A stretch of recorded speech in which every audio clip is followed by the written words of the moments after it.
नमस्कार दोस्तों, स्वागत है आपका हमारे यूट्यूब चैनल पर। दोस्तों आज की इस वीडियो में हम लोग जानेंगे ठोसों में अपूर्णताएं, यानी कि ठोसों में अपूर्णताएं किस प्रकार की होती हैं, सभी के बारे में हम लोग अध्ययन करेंगे। दरअसल होता क्या है, यद्यपि क्रिस्टलीय ठोस अवयवी कणों की व्यवस्था में लघु परास के साथ साथ दीर्घ परास क्रम भी होता है, फिर भी क्रिस्टल परिपूर्ण नहीं होता। ऐसी व्यवस्था को ठोसों की अपूर्णताएं कहते हैं। यानी कि दोस्तों बहुत से क्रिस्टल ऐसे होते हैं भाई, चाहे क्रिस्टल हो चाहे ठोस पदार्थ हो, वो परमाणुओं से ही मिलकर बने होंगे। और जब परमाणु मिलकर क्रिस्टल ठोस पदार्थ का निर्माण करेंगे तो एक बड़ी श्रृंखला में भी निर्माण करेंगे, छोटी श्रृंखला में भी निर्माण करेंगे। लेकिन वैज्ञानिकों ने कहा फिर भी जो क्रिस्टल होता है दोस्तों वो पूरी तरह परिपूर्ण नहीं होता, यानी कुछ न कुछ इसमें रिक्त स्थान जरूर रहता है। तो वही जो रिक्त स्थान होता है उसी को हम लोग कहते हैं ठोसों की अपूर्णताएं। अब यहाँ पर आप ध्यान दीजिए, यहाँ पर बिंदु दोष आते हैं। बिंदु दोष तीन प्रकार के होते हैं, स्टाइकोमेट्रिक दोष, नॉन स्टाइकोमेट्रिक दोष और अशुद्धता दोष।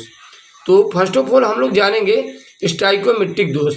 और स्टाइकोमेट्रिक के दोष के अंतर्गत आता है रिक्तिका दोष, अंतराकाशी दोष, फ्रेंकल दोष और शॉटकी दोष। तो इस वीडियो लेक्चर में हम लोग रिक्तिका दोष और अंतराकाशी दोष के बारे में जानेंगे, राइट। तो यहाँ पर आप देख पा रहे हैं स्टाइकोमेट्रिक दोष, ये वे बिंदु दोष हैं जो ठोस की स्टाइकोमेट्रिक को विक्षुब्ध नहीं करते हैं, राइट।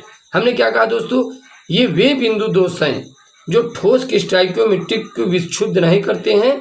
ऐसे दोष को ऊष्मागतिकी दोष भी कहते हैं। स्टाइकोमेट्रिक दोष का मतलब दोस्तों आप ऐसे समझिए, देखिए स्टाइकोमेट्रिक क्रिस्टल जो होते हैं कैटायन एनायन से मिलकर बने होते हैं। जैसे कैटायन का और एनायन का दोनों का रेशियो, अगर कैटायन का रेशियो दोस्तों 100 है, यही एनायन का भी रेशियो 100 हो जाए तो ये डिफेक्ट कैसा होगा, स्टाइकोमेट्रिक डिफेक्ट होगा, यानी स्टाइकोमेट्रिक दोष होगा। अगर कैटायन का रेशियो 99 है, वहीं एनायन का भी रेशियो 99 हो जाए तो भी डिफेक्ट कैसा होगा, स्टाइकोमेट्रिक डिफेक्ट होगा। क्यों? क्योंकि रेशियो क्या है, कैटायन एनायन का इक्वल आ रहा है, राइट। चलिए, नॉन स्टाइकोमेट्रिक डिफेक्ट तब होता है जब कैटायन का रेशियो 100 यही एनायन का रेशियो 99 हो जाए, तब जो डिफेक्ट उत्पन्न होगा वो नॉन स्टाइकोमेट्रिक, यानी यहाँ पर रेशियो क्या हुआ, चेंज हो गया। तो इस प्रकार से आप स्टाइकोमेट्रिक और नॉन स्टाइकोमेट्रिक के बारे में समझ सकते हैं। अब यहाँ पर हम लोग दोस्तों जानते हैं रिक्तिका दोष। दरअसल रिक्तिका दोष है क्या, वैकेंसी डिफेक्ट। दोस्तों ये अपने नाम से ही परिचय दे रहा है कि रिक्तिका दोष यानी कि कुछ ऐसे क्रिस्टल होंगे उसमें अवयवी कणों की रिक्तिका हो जाएगी। पहले इसका हम लोग डेफिनेशन पढ़ते हैं, फिर हम लोग एक एक करके जानते हैं।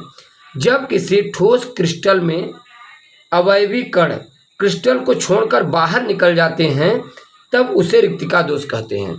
यहाँ पर दोस्तों हमने कहा कि ये आप देख पा रहे हैं फिगर में, ये हमारे पास क्रिस्टल है और क्रिस्टल छोटे छोटे परमाणुओं से मिलकर बना हुआ है। अब ये रिक्तिका दोष कहता क्या है, जब इस क्रिस्टल को आप थोड़ा सा हीटेड करते हैं, गर्म करते हैं, तो इसके अंदर जो अवयवी कण होते हैं, पार्टिकल होते हैं, वो इन्हें छोड़कर क्या होते हैं, बाहर निकल जाते हैं, बाहर भाग जाते हैं, राइट। तो इनका कुछ भाग क्या होता है, रिक्त हो जाता है। तो इसी को हम लोग क्या कहते हैं, रिक्तिका दोष। भाई ऐसे सोचिए, आपके पास कोई क्रिस्टल है, उसे आप गर्म कीजिए, उनमें से कुछ ऐसे परमाणु एटम्स होंगे उष्मा के द्वारा वो निकल के बाहर हो जाएंगे, या फिर वेपर फॉर्म में कन्वर्ट हो जाए, या फिर निकल के बाहर हो जाए। तो अगर निकल के बाहर कुछ परमाणु हो जाएंगे तो क्रिस्टल हो चाहे सॉलिड हो, उनके मध्य परमाणुओं की रिक्तिका तो हो ही जाएगी, खाली तो हो ही जाएगा। तो दोस्तों इसी को हम लोग क्या कहते हैं, रिक्तिका दोष, वैकेंसी डिफेक्ट, राइट। अब यहाँ पर आप आगे ध्यान दीजिए, इस घटना से क्रिस्टल का घनत्व घट जाता है, सही बात। अगर एटम निकल के बाहर हो जाए क्रिस्टल का घनत्व तो घट ही जाएगा ना। ताप बढ़ाने पर ऐसी घटना घटती, सही बात। टेम्परेचर आप जब बढ़ाएंगे तभी तो ऐसी घटना घटेगी, राइट। अब हम लोग दोस्तों जानते हैं अंतराकाशी दोष के बारे में। चलिए दोस्तों, कुछ ऐसा ही हेडिंग है अंतराकाशी दोष। ये अंतराकाशी दोष है क्या, इंग्लिश में दोस्तों इसे हम लोग इंटरस्टिशियल डिफेक्ट कहते हैं। दरअसल ये इंटरस्टिशियल डिफेक्ट है क्या, अंतराकाशी दोष। अंतराकाशी दोष दोस्तों जानने से पहले आप थोड़ा अंतराकाश के बारे में जान लीजिए। अंतराकाश का मतलब है क्या, यहाँ पे आप समझिए। जैसे सपोज मान लीजिए हमारे पास एक क्रिस्टल जालक है और ये जो क्रिस्टल जालक है परमाणुओं से क्या है, भरा हुआ है। राइट दोस्तों, ये जो क्रिस्टल जालक है किससे भरा हुआ है? परमाणुओं से भरा हुआ है।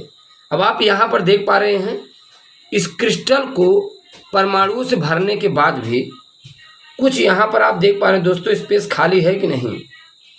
ये जो दोस्तों स्पेस खाली होता है उसी को हम लोग क्या कहते हैं? अंतराकाशी दोष। अंतराकाश, इसी को हम लोग बोलते हैं अंतराकाश। राइट, अब आप समझ गए ना, ये परमाणु भरने के बाद भी जो स्थान बचा रहता है उसी को हम लोग अंतराकाश कहते हैं। अब यहाँ पर आप ध्यान दीजिए, पहले आप डिफिनीशन पढ़िए, कुछ समझ में आ जाए फिर हम समझाते हैं। कहा जाता है जब किसी ठोस क्रिस्टल जालक में अवयवी कण, हमने क्या कहा दोस्तों? जब किसी ठोस क्रिस्टल जालक में अवयवी कण यानी कि परमाणु अणु आयन क्रिस्टल के अंतराकाश में भी पाए जाते हैं तो उसे अंतराकाशी दोष कहते हैं। तो दोस्तों ये चीज़ें आपको ध्यान में रखना है। कोई ठोस क्रिस्टल जालक है, अवयवी कण अपने वास्तविक स्थान के साथ साथ अंतराकाश में भी पाए जाएं तो अब जो दोष उत्पन्न होगा उसे हम लोग क्या कहेंगे? अंतराकाश दोष। आप इस क्रिस्टल संरचना में देख पा रहे हैं एटम वास्तविक स्थान पर पहले से ही है, देख पा रहे हैं वास्तविक स्थान पर पहले से है कि नहीं। कुछ ग्रीन कलर के एटम हैं जो कि अंतराकाश में आकर बैठ गए हैं। अब अंतराकाश में बैठने के बाद इनके अंदर दोष उत्पन्न हुआ तो इसे हम क्या कहेंगे? अंतराकाशी दोष, इंटरस्टिशियल डिफेक्ट। दरअसल इस दोष से क्रिस्टल का घनत्व तो बढ़ता है, सही बात, अलग से एटम आके बैठ जाएंगे तो घनत्व तो बढ़ ही जाएगा। यह दोष अनायनिक ठोसों में पाया जाता है। राइट, तो दोस्तों इस प्रकार से हम लोग वीडियो लेक्चर में सीख पाए रिक्तिका दोष और अंतराकाशी दोष। राइट, और यदि आप चैनल पर नए हैं चैनल को सब्सक्राइब कीजिए। उसके बाद हम लोग अगले वीडियो लेक्चर मुलाकात करेंगे।